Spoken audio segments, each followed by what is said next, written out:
మీకు ఏదన్నా ఆధారం పబ్లిక్ గా బాబు గారు లేకపోతే ఇక్కడ ఎంపీలుగా నేను లేకపోతే అనకాపల్లి ఎంపీ రమేష్ గారు లేకపోతే ఇక్కడ ఎమ్మెల్యేలు పల్లా శ్రీనివాస్ గారు పంచకల్ రమేష్ గారు ఏదైనా వచ్చి ఎప్పుడన్నా ఎక్కడ అన్నారా?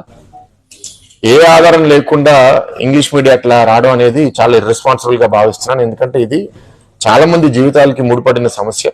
అంత ఈజీగా లైట్ గా వాళ్ళు రాయడం అనేది కరెక్ట్ కాదు. సో దాని మీద చర్యలు కూడా మేము తీసుకుంటాం. ఎందుకంటే మిస్ఇన్ఫర్మేషన్ స్ప్రెడ్ చేయడం అది కూడా అందరికి మనందరికి కోరేది ఏంటి? స్టీల్ ప్లాంట్ కాపాడుకోవాలి, ఇక్కడున్న కార్మికులకి నిర్వాసితులకి అందరికీ జస్టిస్ జరగాలని మేము అనుకుంటుంటే దీన్ని ఎట్లా డీవియేట్ చేయాలి, ఎట్లా పొలిటికల్ గా పాయింట్స్ కొట్టాలి.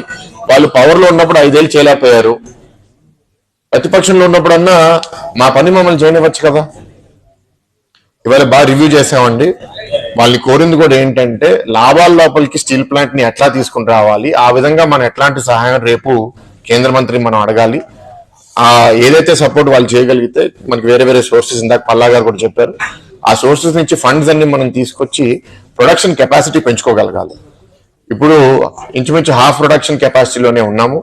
ఫుల్ కెపాసిటీకి వెళ్తేనే మనకి మంచి లాభాలు వస్తాయి, మనం ఈ అప్పు కూడా తీర్చుకోగలుగుతాము. అండ్ ఆ ప్రైవేటైజేషన్ డిస్కషనే ఆగిపోతుంది. అప్పుడు ఇక్కడ అన్ని సమస్యలు, జీతాల సమస్యలు అవనివ్వండి లేకపోతే నిర్వాసితుల సమస్యలు అన్ని మనం పరిష్కరించగలుగుతాం. కానీ దీనికి చాలా కమిట్మెంట్ కేంద్ర ప్రభుత్వం నుంచి కావాలి. కాబట్టి రేపు మీటింగ్ లో చాలా స్పష్టంగా కేంద్ర మంత్రికి కూడా ప్రెజెంట్ చేయాలని వాళ్ళ టీంతో కూడా మాట్లాడడం జరిగింది. మనం రేపు ఈ సహాయం కేంద్ర ప్రభుత్వం ఇచ్చిన తర్వాత ఎట్లాంటి లాభాలు రాబోతున్నాయి, అప్పట్లా ఇవ్వబోతున్నాం అనే నమ్మకం మనం సృష్టించగలిగితే ఇంకా మనకి తొందరగా సహాయం వస్తుందని నేనైతే నమ్ముతున్నాను.